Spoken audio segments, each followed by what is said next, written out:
महाराष्ट्र की राजनीति में आज का दिन बहुत ही ज्यादा खास रहा और एनसीपी अध्यक्ष शरद पवार के एक ऐसे कदम उन्होंने उठा लिए हैं, एक ऐसी आवागमन पूरे महाराष्ट्र में चल रही है जिससे पूरा महाराष्ट्र की राजनीति हिल चुकी है। पहली चीज दोस्तों ये बात करेंगे कि शरद पवार ने जो इस्तीफा दिया है एनसीपी अध्यक्ष के पद से, इससे क्या उद्धव ठाकरे की समस्याएं बढ़ेगी।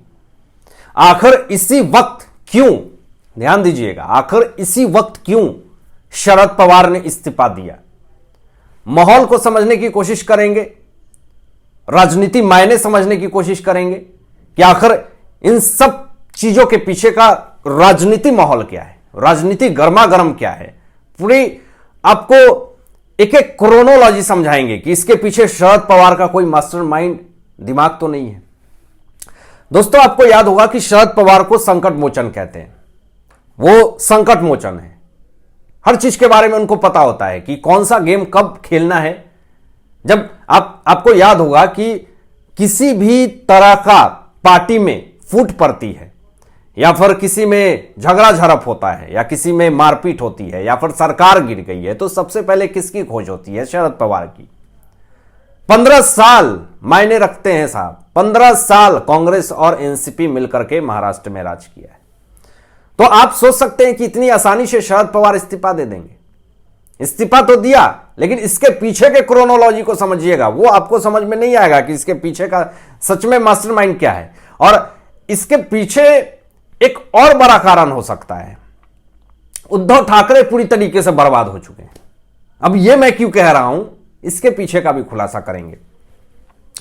दोस्तों सबसे पहले आपको बताएं कि शरद पवार जब इस्तीफा देते हैं तो उनके पार्टी के लोग रोने लगते हैं, बिलखने लगते हैं कि अरे शरद पवार कैसे इस्तीफा दे दिए अभी अचानक, अभी तो बहुत इनकी लंबी उम्र है, ठीक है 82 ईयर्स हो गया। पहला रीजन ये दोस्तों कि उनकी उम्र 82 ईयर्स हो गई है, बोलने में असमर्थ हैं, बयानबाजी नहीं दे पाते हैं सही तरीके से। तो इस समय इस वक्त उन्होंने इस्तीफा दिया, कारण यह बताया जा रहा है, कारण मैं आपको बता रहा हूं कि यह बताया जा रहा है कारण, क्या वाकई में यह कारण है?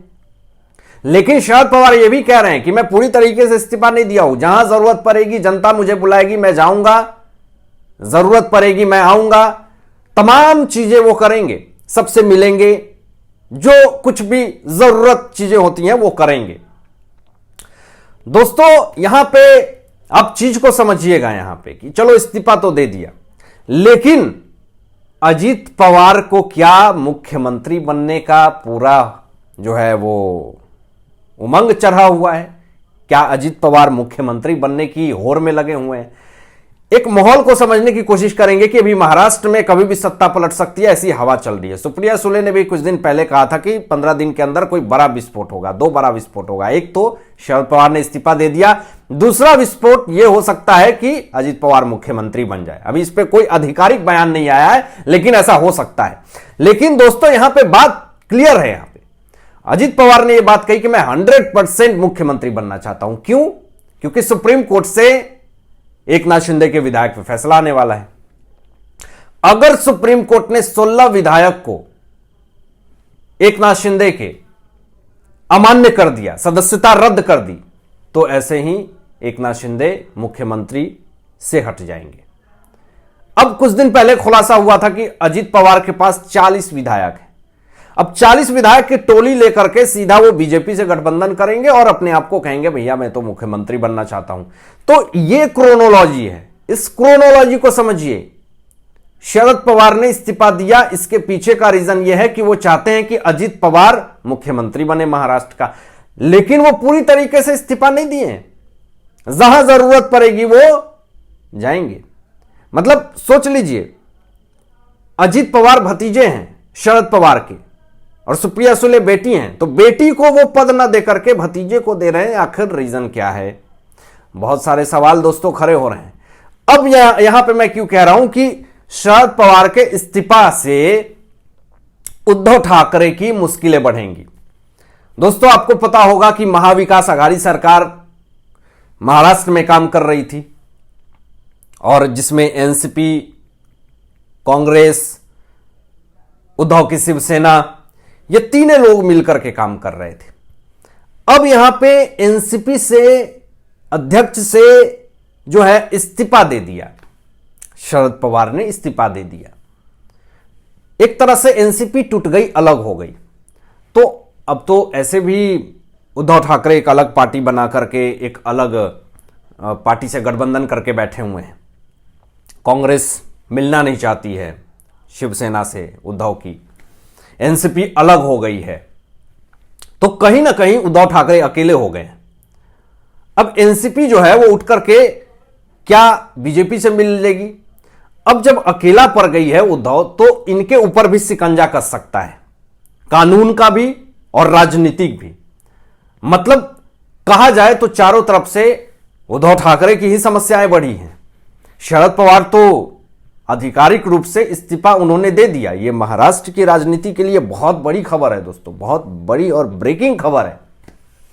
लेकिन अब इन सब मामलों में, इन सब पचड़ों में बरबोले संजय राउत कैसे पीछे रह सकते हैं? उनका बोलना तो जायज है, लाजमी है, वो बोले कैसे ना।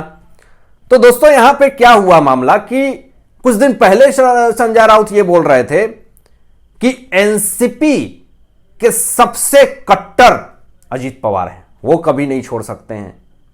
मानता हूं कि कभी नहीं छोड़ सकते हैं एनसीपी को, लेकिन यह तो हो सकता है कि कोई भी, जैसे आप चाहते हैं कि मैं सत्ता में बना रहूं, तो वो भी चाहते हैं कि भैया मैं भी सत्ता में बना रहूं।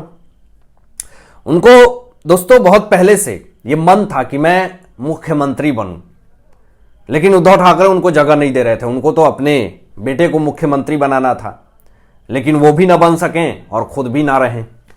तो अजीत पवार हमेशा कोशिश में रहते थे कि मैं किसी तरह से मैं मुख्यमंत्री बन जाऊं, लेकिन वो हमेशा दांव में रहते थे।